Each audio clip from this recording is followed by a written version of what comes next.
And of course, the quality and the range is well exemplified in the West of Scotland Wider Access Forum and its member institutions, a forum that's now 10 years old. There has been a big change. I think if you were to look back over the 10 years of your existence, you would probably realise that 10 years ago, widening access was seen as an additional add-on activity. Now it is seen as a central part of every institution's make-up and purpose.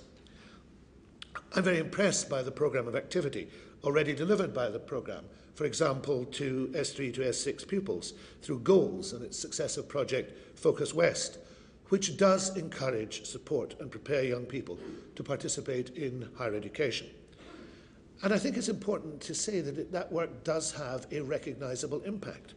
Between 2000 and 2009, there was a 6% increase in the higher education progression rate across the 17 Glasgow schools involved in the West Forums programme, many of which are located in Scotland's most deprived areas. So while 6% is not as great as one might have wanted, it is certainly better than was being achieved before.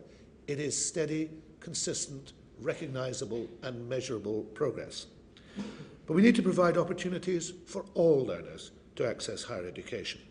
Call West is an example of a programme that's been aimed at supporting adult learners to make the transition from community learning to a mainstream college or university. Again, that's targeted some of the most deprived areas of Scotland, and those programmes are having an effect.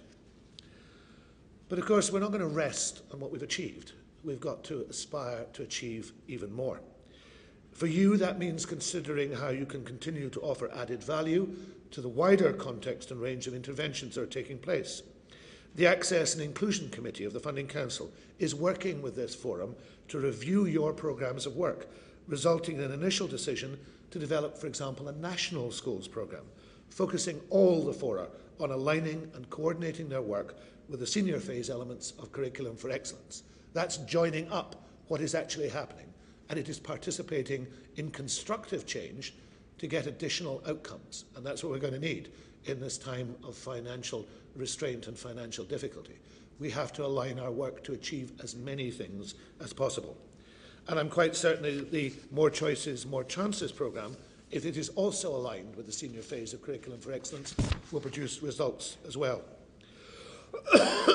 These fora have to be able to have a coordinated engagement with local authorities and schools so that there's a national understanding of what is important and a learning from each part of the mix so that the whole benefits.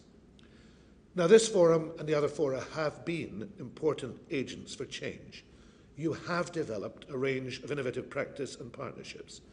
Over the last decade, you have widened access, there's no doubt about it. Now you've got to target the resource that exists on producing greater results and making sure that there is more cohesion in the work that is undertaken across Scotland. To go on making your unique contribution, to raise aspiration to higher education, and to do it in a systematic and sustainable way.